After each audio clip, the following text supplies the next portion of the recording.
이로써 우리도 듣던 날부터 너희를 위하여 기도하기를 그치지 아니하고 구하노니 너희로 하여금 모든 신령한 지혜와 총명의 하나님의 뜻을 아는 것으로 채우게 하시고 주께 합당하게 행하여 범사에 기쁘시게 하고 모든 선한 일에 열매를 맺게 하시며 하나님을 아는 것에 자라게 하시고 그의 영광의 힘을 따라 모든 능력으로 능하게 하시며 기쁨으로 모든 견딤과 오래 참음에 이르게 하시고 우리로 하여금 빛 가운데서 성도의 기업의 부분을 얻게 합당하게 하신 아버지께 감사하게 하시기를 원하노라.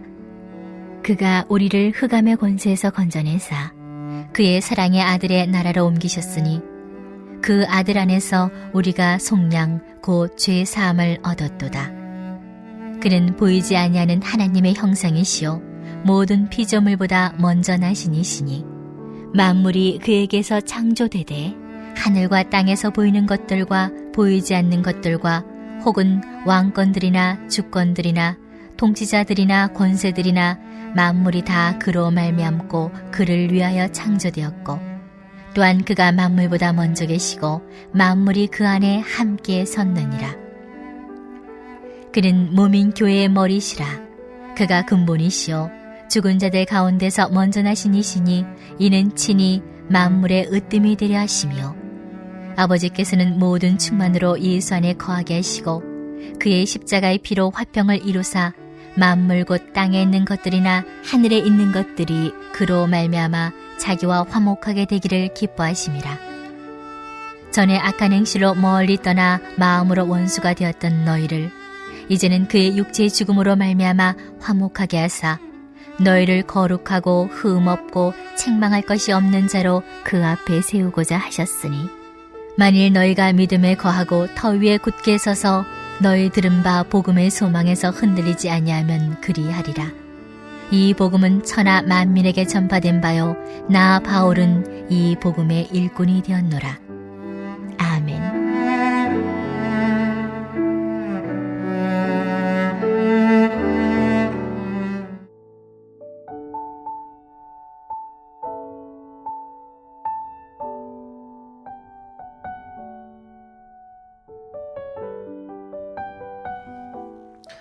골로새서는 사도 바울이 노년에 기록한 책이다라고 그렇게 말씀을 드렸습니다. 대체로 그 당시에 바울의 노년이라는 것은 50대 후반에서 60대 초반으로 봅니다. 그리고 이제 로마에서 바울은 결국 순교하게 되는데 지금 감옥에서 한번 풀려났다가 다시 로마 감옥에 들어가서 주후 63년 대체로 바울의 나이를 예수님과 동갑이라고 봅니다. 그러면 60대, 63세쯤에 사도 바울은 순교하게 되는 것입니다. 이 바울이 젊은 날에는 보통 성격이 아니었습니다. 그래서 디도라는 사람과 함께 선교 여행을 떠났을 때 디도가 몸이 아파서 정확한 원인은 모르겠지만 열병으로 추측할 수 있는데 몸이 아파서 먼저 저는 일찍 집에 가야 되겠습니다 라고 한 일이 있었거든요. 그 다음에 디도도 데리고 다시 선교 가자라고 이 바나바가 얘기했을 때 바울은 안 된다.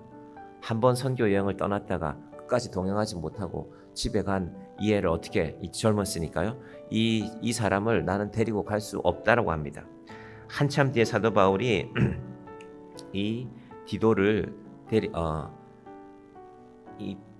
사도 바울이 이 청년을 데리고 오라고 합니다. 내가 그 친구를 다시 보고 싶구나. 지난 날에는 내가 너 그렇게 의지가 약해서 어떻게 같이 선교하겠냐 이렇게 말했다면 이제는 그와도 내 마음의 앙금을 풀고 싶다 하는 것이 이 바울의 노년의 모습입니다. 여러분 믿음이라는 것은 세월이 지나갈수록 성숙하고 부드러워지는 것입니다. 하나님께서 감정과 상황에 흔들리지 말고 하나님께서 우리 인생 가운데 많은 일들을 주셨는데 그 인생들을 생각해 보면 억울하기도 하고 눈물 나기도 하고 또 감정에 북받치기도 하죠. 그런데 하나님 안에서 예수님께서 나를 위해서 무엇을 하셨는가를 곰곰이 생각해 가는 가운데 믿음은 성숙해져 가는 것입니다. 특히 바울을 보면 이 골로새 교회를 향한 바울의 마음을 보면 한 번도 만난 적이 없습니다. 근데 그 교회의 이야기를 들으니까 계속 기도할 수밖에 없는 것입니다. 그래서 9절은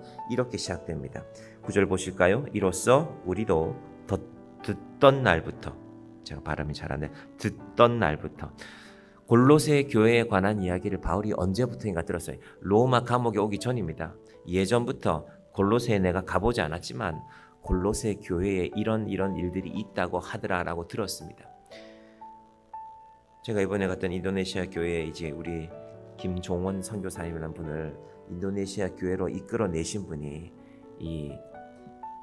그 목사님이 계신데 제가 A 교회라고 부르겠습니다. 이 A 교회 목사님은 원래는 이 조폭 소매치기 출신이었습니다. 그런데 인도네시아도 한번 이 범죄와의 전쟁 1998년에 있었거든요. 그런 일이 있었습니다. 그때 많은 이 A 목사님의 친구들이 보통 때는 경찰들이 총을 사용하지 않는데 그때는 총을 사용했어요. 근데 총에 맞으니까 죽은 친구들도 많지요. 그때 이분을 누군가가 와서 몇 차례 전도했습니다. 당신 이 험한 일 하고 있는데 정말 당신 오늘 밤에 죽으면 하늘나라 갈 수 있냐? 예수님 만나느냐? 몇 차례 물었는데 처음에는 무시했다가 듣고 나서 이분이 신학하시고 이제 교회를 잘 이렇게 성장시켜서 6개의 교회를 현재 개척하게 되었습니다. 그런데 인도네시아 교회는 그렇게 경제적으로 형편이 좋지 않습니다. 교인이 한 150명 정도 되는 제법 우리로 봐도 규모 있는 교회인데 저도 이제 그곳에서 설교를 했었는데 수요 예배 때 이렇게 사람들이 많이 모여서 기도하는구나, 든든하구나, 찬양하는데 얼마나 힘이 있는지 교인들이 이 성령 충만하게 찬양하는 또 보았습니다. 그런데 이 목사님의 고민이 있습니다. 이분은 하나님이 이 인도네시아 땅에 많은 영혼들이 있는데 예수 믿지 않는 분들이 많은데 그래도 자기가 살아있을 때 10개의 교회는 개척하고 그렇게 목회를 마치고 싶은 게 이분의 꿈인데 지금 이분이 60대 초반인데 한 10년쯤 남았죠. 근데 교인들로서는 벌써 6개 교회를 세웠거든요. 우리가 목사님 이미 6개나 세웠습니다. 근데 그 6개 교회들이 다 그렇게 스스로 자립한 상황은 아닙니다. 그러니까 때때로 도와야죠. 이런 일이 있습니다 하면 도우고 저런 일이 있습니다 하면 도우고 이번에 저희가 말하자면 B교회, 작은 교회, 형편이 훨씬 어려운 교회를 신방할 때 우리 표현으로 하면 우리 교회는 그래도 주일날 이만큼이라도 헌금하는 분들이 계신데 이 교회는 주일날 헌금 내내 다 모아봐야 성도들 식사하기도 안 된다는 것입니다. 늘 마음이 쓰이는 것입니다. 그래서 그런데 그걸 자기는 늘 마음이 여기 와 있는데 또 본인이 원래 목회하는 교회 교인들은 목사님 우리 교회도 힘듭니다. 다른 교회까지 신경 쓸 여력이 없습니다 하는 그런 기도 제목을 마지막에 함께 나누셨습니다. 그래서 교회를 조금 증축하시려고 철골로 빔은 이미 세워놨더라고요. 그래서 우리가 이만큼 늘려서 교회를 증축하는 건 허락이 안 됩니다. 인도네시아에서는 유치원을 좀 늘려서 아이들 교육 제대로 하고 주일날에는 교회 공간으로 사용하려고 기도하고 있습니다. 제가 어제 이 말씀을 정리하다가 바울의 마음을 아마 그 목사님도 많이 담지 않았을까. 이분이 본인이 개척한 6교회 성도들을 다 알 수는 없습니다. 그렇지 않아요. 교회가 6개나 있는데 이렇게 한 주에 한 군데씩 돈다고 하더라도 다 알 수는 없지만 그럼에도 불구하고 늘 마음을 쓰고 있는 것입니다. 그래서 바울이 어떻게 이렇게 기도하고 있는가? 이로써 우리도 듣던 날부터 너희를 위하여 기도하기를 그치지 아니하고 구하노니 어떤 기도 제목일까? 너희로 하여금 모든 신령한 지혜와 총명에 하나님의 뜻을 아는 것으로 채우게 하시고 어제 말씀에 따르면 이건 믿음과 소망과 사랑 가운데 있는 것입니다. 여러분 왜 이걸 기도해야 될까요? 잘 안 되기 때문에. 여러분 믿음과 소망과 사랑 가운데 살아가는 것이 쉽습니까? 그래서 기도하기를 그치지 아니한다는 것입니다. 생각날 때마다 할 수 있으면 기도한다는 것입니다. 우리가 이렇게 말할 수 있죠. 아니 바울은 목회자인데 말하자면 선교사인데 그 기도하는 것 당연한 것 아닙니까? 여러분 바울이라고 왜 일이 없겠습니까? 바울이라고 왜 마음이 아픔이 없겠습니까? 근데 바울은 그 기도하는 일을 쉬지 않는다는 것입니다. 저도 이렇게 목사로 살면서 특히 제가 담임 목사로 된 이후에는 다른 교회의 목사님들의 상황을 들어도 기도하게 되지만 특히 사모님이나 자녀들 이번 우리 선교 여정에도 한 목사님 이제 개척해서 한 10년쯤 지난 교회 목사님과 그 아들이 이제 얼마 전에 군대를 제대하고 같이 동참했습니다. 잠시 얘기를 나눠보니까 이제 그 교회 청년은 하나인 거죠. 교인이 그리 많지 않으니까 이제 고등학생인 동생 또래 되는 아이들이 둘이 있는데 그 교회 청년으로서 이제 제일 최초로 그 교회 해외 단기 선교에 청년으로서 참여하게 된 것입니다. 초등학교 때부터 이제 아버지가 개척하신 교회에서 같이 신앙생활을 했는데 왠지 제 마음에 이 친구가 참 외롭지 않았을까. 처음에는 교인이 얼마 없었을 테니까, 아이도 없었을 테니까 혼자서 어른 예배를 늘 드린 것이죠. 하나님께서 우리의 기도 제목 가운데도 우리 각자의 삶의 형편들이 있죠. 기도하시기 바랍니다. 그러나 누군가 다른 성도의 기도 제목을 들으면 나도 힘들지만 저분은 얼마나 힘들었을까. 여러분, 교회는 그렇게 잘 안 하는 것입니다. 바울은 늘 이게 골로새 교회 하나만이 아니거든요. 골로새 교회의 편지를 쓰기 때문에 이렇게 쓰고 있는 것이, 바울이 관여했던 모든 교회들을 위해서 바울은 날마다 기도하고 있는 것입니다. 믿음과 소망과 사랑이 채워지도록 신령한 지혜와 총명의 하나님의 뜻을 아는 것으로 채우게 하시고, 내 생각만 하면 내 기도만 하게 되죠. 내가 절실한 것, 내가 필요한 것. 사실은 많은 경우에 신앙은 그 정도 수준에 머물러 있습니다. 그래서 평생 내가 좀 더 복받게 해주시고, 내가 좀 더 누리게 해주시고, 내 자식들 좀 더 잘되게 해주시고. 여러분, 기도하지 말라는 것이 아닙니다. 기도하십시오. 그러나 바울의 이 골로새서를 말씀을 읽다가 보면 우리 기도가 좀 커져야 되겠구나. 우리 기도가 나의 인생의 울타리를, 내 가족이라는 울타리를, 우리 교회도 우리 교회라는 울타리를 넘어서야 되겠구나라는 생각을 늘 하게 되는 것입니다. 그것이 믿음이 자라는 것입니다. 왜 그럴까? 감정대로 믿고 감정대로 살아가고 상황에 따라 믿는 믿음이 아니라, 참다운 믿음과 소망과 사랑 안에 있는 사람은 무엇을 잊지 않느냐 하면 14절부터 보시기 바랍니다. 14절부터 17절까지 제가 읽겠습니다. 그 아들 안에서 우리가 속량 곧 죄 사함을 얻었도다. 그는 보이지 아니하는 하나님의 형상이시오 모든 피조물보다 먼저 나신 이시니 만물이 그에게서 창조되되 하늘과 땅에서 보이는 것들과 보이지 않는 것들과 혹은 왕권들이나 주권들이나 통치자들이나 권세들이나 만물이 다 그로 말미암고 그를 위하여 창조되었고, 또한 그가 만물보다 먼저 계시고 만물이 그 안에 함께 섰느니라. 하나님과 더불어 성부, 성자, 성령, 성자이신 예수님께서도 모든 만물의 주인이라는 것입니다. 여러분, 모든 것의 주인이신 분이 우리를 위하여 베푸시는데 우리가 해야 할 일은 감사하는 것 외에 뭐가 있겠습니까? 그런데 우리는 항상 그거를 잘 망각합니다. 그래서 바울도 이 말씀하는 것입니다. 우리는 내 것이라고 생각했군요. 내 것인데, 내 마음대로 할 수 있는데, 하나님께서 오늘 이 골로새서 말씀을 통하여서 우리에게 그것을 깨닫게 하는 것입니다. 만물이 그로부터 났다. 예수님 안에서 모든 것이 비롯되었다는 것입니다. 그 예수님께서 무엇을 하셨는가? 창세전에 그리스도 안에서 우리를 택하사. 에베소서 1장 14절 말씀인데요. 에베소서와 골로새서는 항상 함께 갑니다. 에베소서는 예수님의 입장에서 우리를 바라보는 것이라면, 오늘 이 찬송가도 사실은 에베소서 말씀에 가까운 의미거든요. 예수님의 입장에서 우리를 바라보고, 예수님은 이렇게 말씀하신 적은 없어요. 내가 너를 그렇게 사랑하는데 너 나를 위해 뭐 한 거 있냐?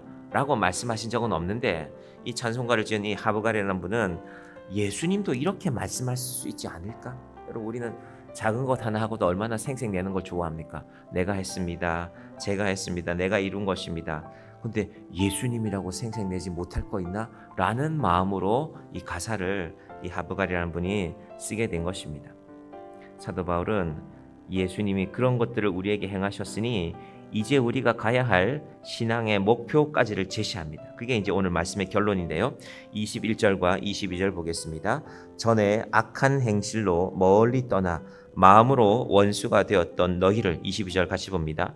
이제는 그의 육체의 죽음으로 말미암아 화목하게 하사 너희를 거룩하고 흠없고 책망할 것이 없는 자로 그 앞에 세우고자 하셨나니, 예수님께서 이걸 원하신다는 것입니다. 거룩하고 흠이 없고 책망할 것이 없는 자로. 이건 우리가 하기에는 불가능한 일이거든요. 우리의 노력으로 되는 일은 아닙니다. 근데 예수님께서 원하시기 때문에 가능성이 열려 있는 것입니다. 이 아침에 우리가 기도할 때도 우리는 죄의 삭수로 인하여서 분명히 사망에 거할 수밖에 없는 자인데, 죄의 삭은 사망인데, 그런데 예수님께서 우리를 향한 소망이, 우리를 향한 목적이 분명하시다는 것입니다. 거룩하고 흠이 없고 책망할 것이 없는 자로. 이건 마치 이런 것, 제가 어제 생각해 보기에는 멋진 옷이 준비되어 있어요. 여자분들 같으면 내 평생 입어보지 못한 멋진 드레스가, 내 몸에 딱 맞는 드레스가 준비되어 있는데 내가 제대로 씻지도 못하고 땀도 나고 도대체 내가 저 옷을 입어도 될까? 이제 우리를 깨끗하게 씻는 그 과정이 남은 것입니다. 예수님께서는 준비하셨으니 이제 나를 그 일에 맞추어 가는 것입니다. 우리로 될 수 있는 일은 아니지만, 내 힘으로 되는 일은 아니지만 주님이 우리를 위하여 준비하신 거룩하고 흠이 없고 책망하는 자로, 책망할 것이 없는 자로 우리를 믿음의 자리에, 소망의 자리에, 사랑의 자리에 세우기를 원하시는 그 하나님 앞에, 예수님, 제가 예수님 앞에 드릴 것이 없지만 예수님의 그 은혜만큼은 잊지 않겠습니다. 이 아침에 감사하며 기도하며 나아가시는 저와 여러분이 되시기를, 예수님의 십자가의 피를 결코 헛되게 하지 아니하는 저와 여러분이 되기를 주님의 이름으로 간절히 축원드립니다. 기도하겠습니다. 하나님 아버지, 감사합니다. 우리는 예수님 앞에 과연 무엇으로 드릴 수 있겠습니까? 오늘 311장 이 찬양의 가사가 고백하고 있는 것처럼 예수님이 우리를 위하여 몸을 주셨고 십자가에 희생하셨고 우리 죄를 대속하셨는데 너는 나에게 무엇을 주느냐라고 정말로 예수님이 이렇게 물으신다면, 예수님, 나는 아무런 할 말이 없습니다. 예수님, 내가 무엇을 하겠습니까? 하나님, 우리가 늘 욕심부리며 살아갑니다. 이것도 더 갖고 싶고 저것도 갖고 싶고. 근데 예수님 앞에 우리가 섰을 때 우리는 정말 아무 할 말이 없는 사람입니다. 그래서 오늘 이 아침에 우리가 예수님 앞에 기도하기를 원합니다. 주님, 저는 아무것도 드릴 것이 없습니다. 그런데 예수님이 나를 사랑하신 것만큼은 잊지 않겠습니다. 하나님, 우리의 이 겸손한 고백이 있는 이 아침이 되게 하여 주시옵소서. 우리 삶의 형편들이 또한 남아 있습니다. 아버지 하나님, 간절하게 기도하며 주여 도와주시옵소서. 주여 우리와 함께하여 주시옵소서. 내가 산을 향하여 눈을 들리라. 나의 도움이 어디서 올까? 나의 도움이 천지를 지으신 여호와에게서로다.